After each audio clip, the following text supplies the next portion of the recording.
L'Alentejo a la particularité de présenter une belle diversité de paysages et une grande richesse culturelle. C'est aussi une destination pour un tourisme actif et proche de la nature. L'Alentejo, c'est une région qui est située au sud du Portugal, entre Lisbonne et la plus large région touristique de Portugal, c'est l'Algarve.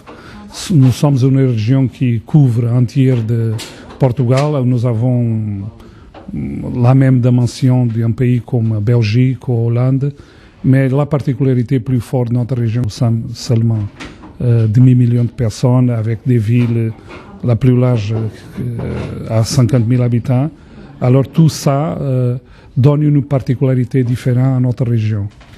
Si vous êtes une personne qui aime la tranquillité, la bonne vie, la bonne nourriture, les bons vins, de parler avec des personnes, avec des préoccupations ambientales et culturelles, l'Alentejo, c'est une région indiquée pour visiter. Si vous allez de le nord au sud ou de l'intérieur à la côte, vous trouverez toujours des choses différentes. Toujours des choses très bien conservées, avec la nature très bien préservée par l'homme. C'est pas une nature sauvage, c'est une nature qui est le travail de la propre nature avec l'homme, mais c'est une nature bien préservée. Nous n'avons pas presque industrie, sauf dans un grand port dans la côte. Et alors, l'agriculture, c'est le cœur de notre production.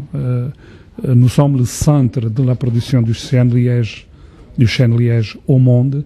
Nous avons une forêt de chêne liège incroyable. Produisons beaucoup, comme j'ai dit, d'olives et du vin. L'Alentejo produit en ce moment la moitié des vins de Portugal. Nous avons des centaines de producteurs de vin.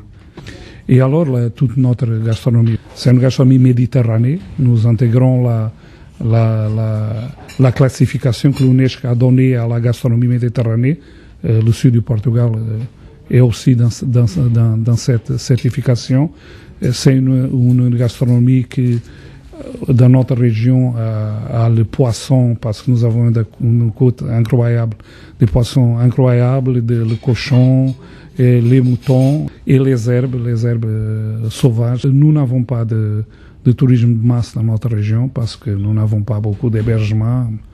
Nous avons moins de 20 000 chambres touristiques, la plupart dans des petits hôtels ou des hébergements dans la campagne, des hébergements ruraux, mais sont des hébergements ruraux très bien classifiés, et la plupart de notre hébergement plus large est dans des couvents, des anciens châteaux et un des monastères. Nous avons profité de cet ancien patrimoine qui était battu pendant des siècles pour héberger des touristes.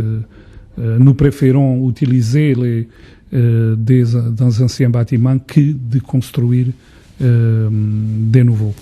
Évidemment, nous avons aussi des hôtels nouveaux, mais ce sont des hôtels que nous essayons de particulariser avec la réalité et la tradition locale. Mais il y a des hôtels, évidemment, comme dans tout le monde, né, qui sont un peu indifférenciés. Mais la plupart des hôtels sont très bien personnalisés, comme j'ai dit. Si tu es dans un château, c'est un château. Les châteaux sont tout différents d'un autre. Mais sont toujours des hébergements de grande qualité.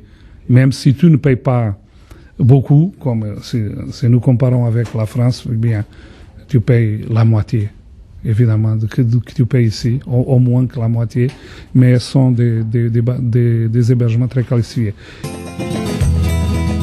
Notre stratégie, c'est aussi de bâtir des hébergements ruraux qui sont des anciennes exploitations ou actuelles exploitations rurales. Nous ne voulons pas bâtir, et nous ne sommes pas en train de bâtir une destination pour les masses, mais une destination pour des personnes qui ont des goûts culturels, parce que nous avons beaucoup des activités culturelles, des festivals de musique classique et plus moderne, de jazz dans la région. Nous avons tout ça.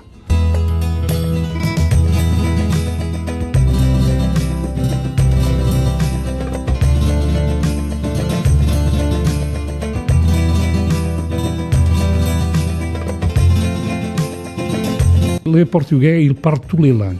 Les touristes n'ont pas de problème de contacter avec les personnes. Les personnes aiment beaucoup les touristes.